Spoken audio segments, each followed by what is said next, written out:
Pemirsa, petugas Badan Perlindungan Pekerja Migran Indonesia menggerebek tempat penampungan TKI ilegal di sebuah rumah dan apartemen di Jakarta Timur. Petugas menyelamatkan 25 orang calon pekerja rumah tangga yang akan diberangkatkan ke Timur Tengah.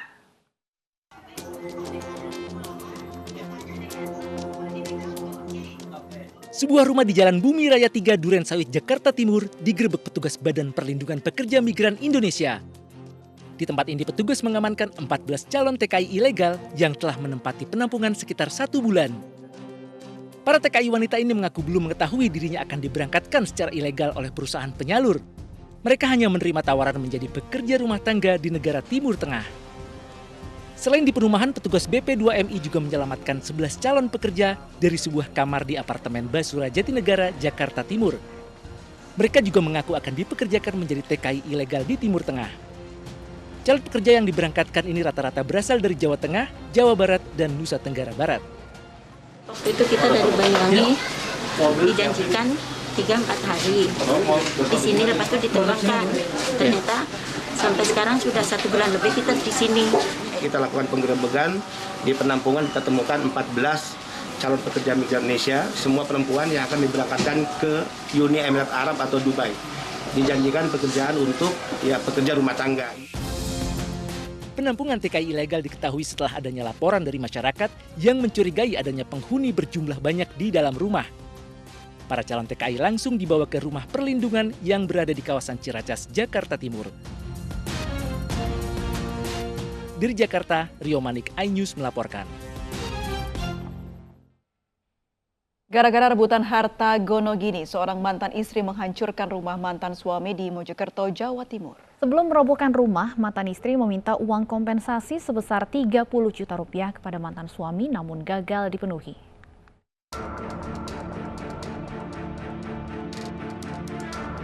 Rumah Kasnan, warga dusun Tegalan, Desa Trowulan, Kecamatan Trowulan, Kabupaten Mojokerto ini dihancurkan oleh sejumlah orang, suruhan mantan istrinya Ainun Rohmah.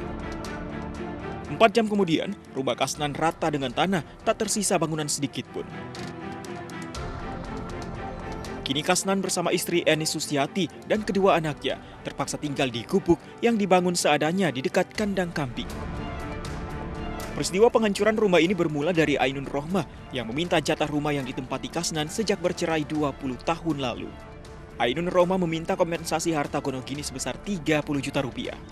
Namun, pihak Kasnan tidak bisa memberikan uang yang diminta Ainun Rohmah karena tak memiliki pekerjaan tetap. Kedua belah pihak sama-sama ngotot merasa punya hak masing-masing.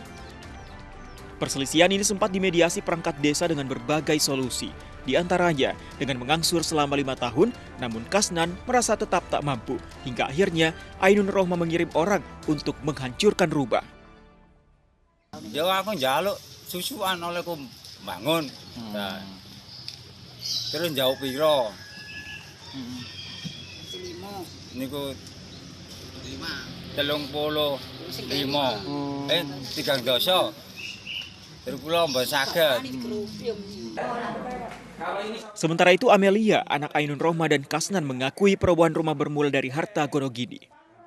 Amelia berusaha meminta haknya karena rumah tersebut dijanjikan untuknya. Namun hingga sekarang masih dihuni oleh ayah dan istri barunya. Awalnya memang gonogini, tapi dulu sudah kesepakatan kalau milik saya. Tapi ternyata sampai sekarang masih dihuni sama istrinya yang baru. Setelah dirobohkan, pihak mantan istri mengambil sejumlah material rumah dan perabotan sebagai kompensasi gonogini. Dari Mojokerto, Jawa Timur, Solahuddin, iNews melaporkan. Sebelumnya seorang suami di Ponorogo, Jawa Timur merobohkan rumahnya dengan alat berat. Aksi tersebut terjadi karena suami kecewa istrinya berselingkuh saat dirinya menjadi tenaga kerja di Korea Selatan.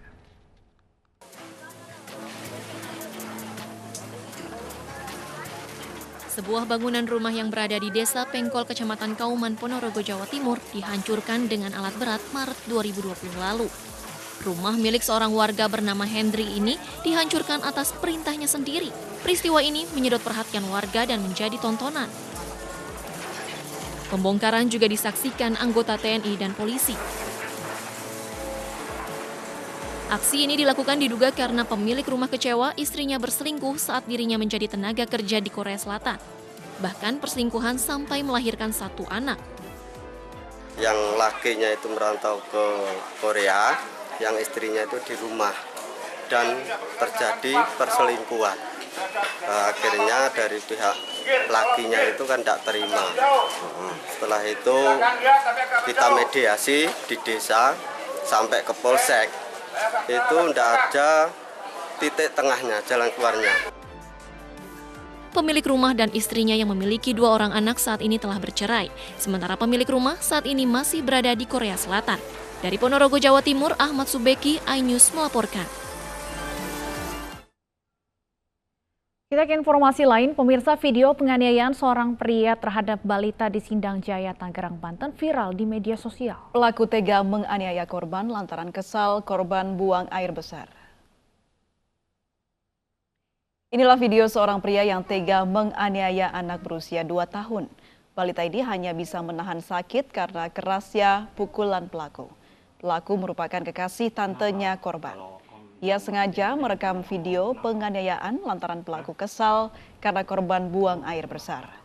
Untuk pemeriksaan, pelaku dibawa ke Komando Polres Kota Tangerang.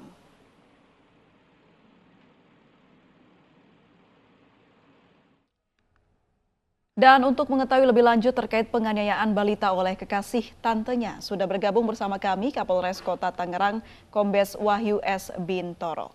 Selamat sore Pak Wahyu. Selamat sore Mbak. Baik, Pak Wahyu, apa alasan pelaku menganiaya anak ini Pak? Apakah betul karena buang air besar? Alasan pelaku hasil dari pemeriksaan oleh Satreskrim Polres Tangerang, yang pertama adalah kesal karena pada saat tersangka ini sedang tidur, korban ini menangis, Pak. Setelah menangis, ternyata korban ingin buang air besar. Setelah itu dalam kondisi menangis, kemudian tersangka ini memberikan atau meminjamkan handphone. Setelah handphone diberikan, ternyata korban ini melempar handphone tersangka. Ini yang motif yang pertama, kenapa terjadi pemukulan.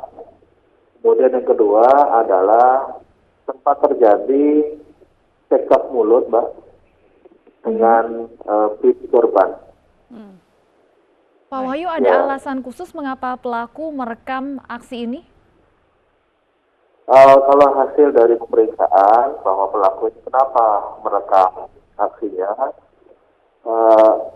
menjadikan video itu sebagai alat untuk memberikan informasi kepada korban. Bila nanti nangis lagi akan ditunjukkan aksi pemukulan tersangka terhadap korban, Pak. Jadi ibaratnya sebagai efek jerah begitu, Mbak. Baik. Lalu seperti apa kondisi korban sendiri, Pak? Saat ini kami sampaikan bahwa saya didampingi oleh Bapak Direskrim Polda Banten, Bapak Kombes Pol Matrisoni, kemudian Kasareskrim, kemudian tim dari LPA, Pak Radi Maulana, Kabupaten Tangerang, beserta dengan tim Keskim dan Urkes Polresta Tangerang, membawa korban ke rumah sakit Modern Hospital atau Metro Hospital Cikupa untuk melakukan kegiatan pemeriksaan. Yang pertama berkaitan dengan kondisi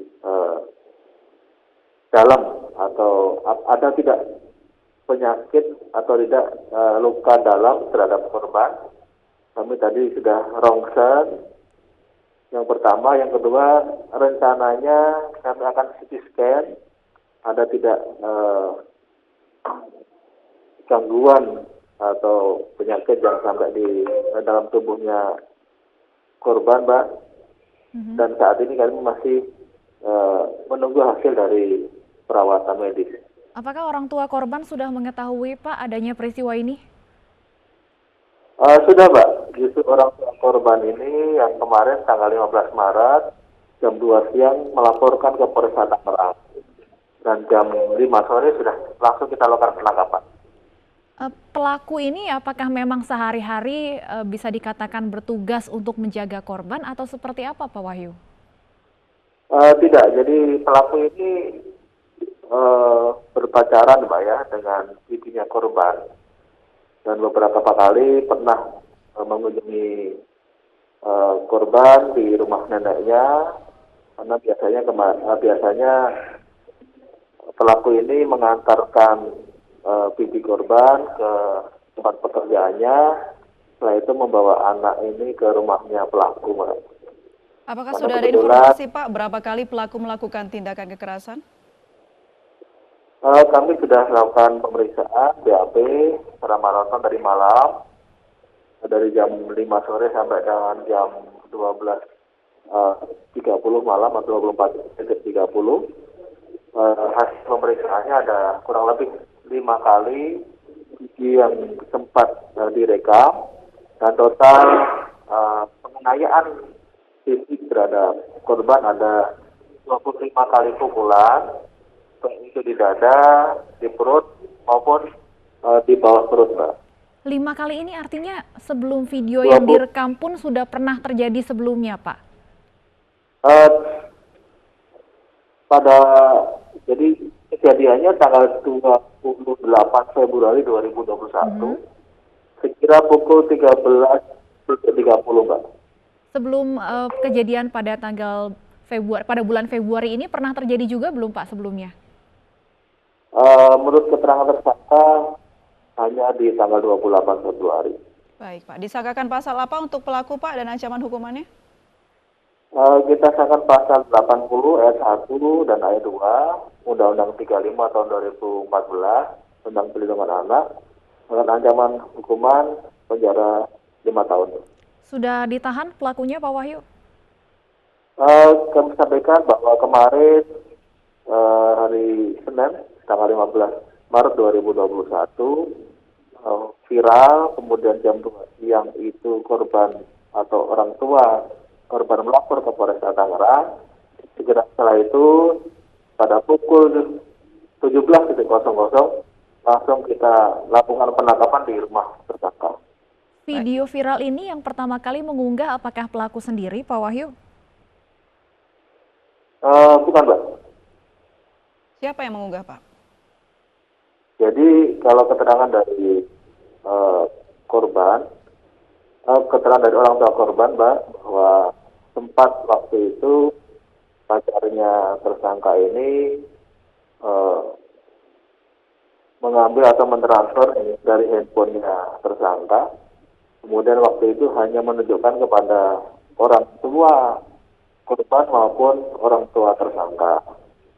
Namun demikian ternyata dari orang tua tersangka mentransfer kembali dan dikirim ke salah satu grup milik orang tua tersangka, orang tua korban yang laki-laki, Mbak, bukan yang perempuan.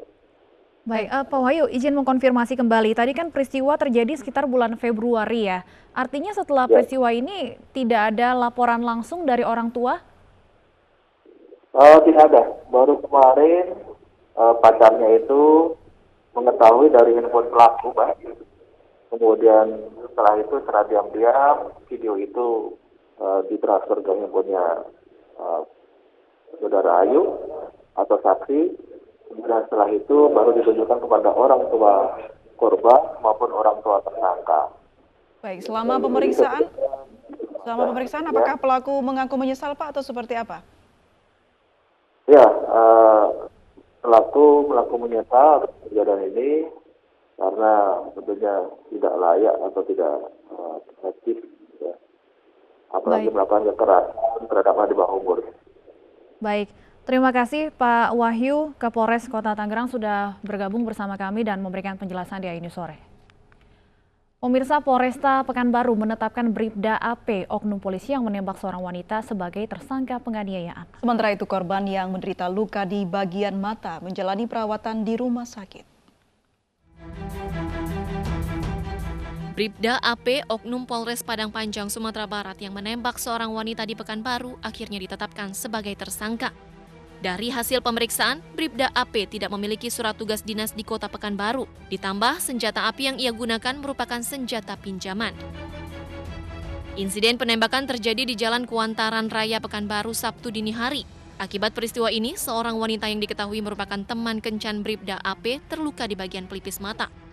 kemudian yang di kaca bagian belakang ini tembus ke dalam sehingga mengenai salah satu penumpang atas nama Rizky Oktaviani yang bersangkutan ini korban.